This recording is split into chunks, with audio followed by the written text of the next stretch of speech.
congolais. Fin de citation. Dans la suite du commandant suprême, les forces armées de la République ont, dans un communiqué de presse, condamné fermement cet acte odieux et intolérable posé par une race de sanguinaires qui n'hésite pas à semer la mort et la désolation dans la population. Élan de compassion et de révolte, le président de SID, Martin Fayoulou, a dans son compte X stipulé, je cite, « L'attentat meurtrier survenu jeudi à Bukavu lors d'un meeting de l'AFC M23 est une tragédie de plus qui endeuille notre nation. Des vies innocentes ont été fauchées dans cette violence insensée.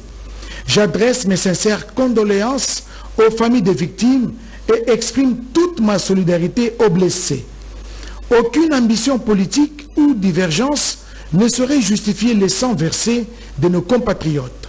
Les auteurs de cette barbarie doivent être recherchés et punis, poursuit le communiqué. La cohésion nationale demeure l'unique solution pour mettre fin à cette crise dévastatrice. Fin de citation. Le gouvernement central suit de près la situation sanitaire dans le parti occupé par l'armée rwandaise où massacre et tuerie s'érigent en mode de gestion. Hier, le ministre de la Communication et Médias, porte-parole du gouvernement, Patrick Bouyaya, et celui de la Santé, Samuel Roger Kamba, ont co-animé les briefings presse hebdomadaires Jacques Kaboba pour le compte rendu. Au cours du briefing presse de jeudi 27 février 2025, le ministre de la Communication et Médias, Patrick Bouyaya Katembwe, a démontré que les explosions survenues lors du meeting forcé de l'AFC M23 est l'œuvre du Rwanda qui cherche des prétextes pour salir l'image de la République du Congo à l'international.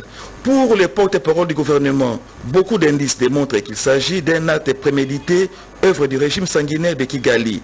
Il en veut pour preuve notamment les faits que ces bombes ont explosé juste après que les organisateurs de ces meetings forcés soient partis.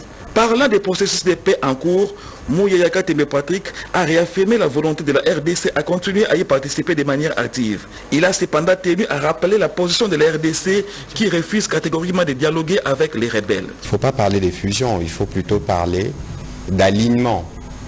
Parce que qui dit fusion, ça veut dire qu'on prend Nairobi et Luanda, on les confond en un. Ça fait carrément un nouveau processus. Ici, je dois rappeler ce que la République démocratique du Congo a comme ligne depuis les débuts. Nous ne négocierons pas directement avec les supplétifs du M23.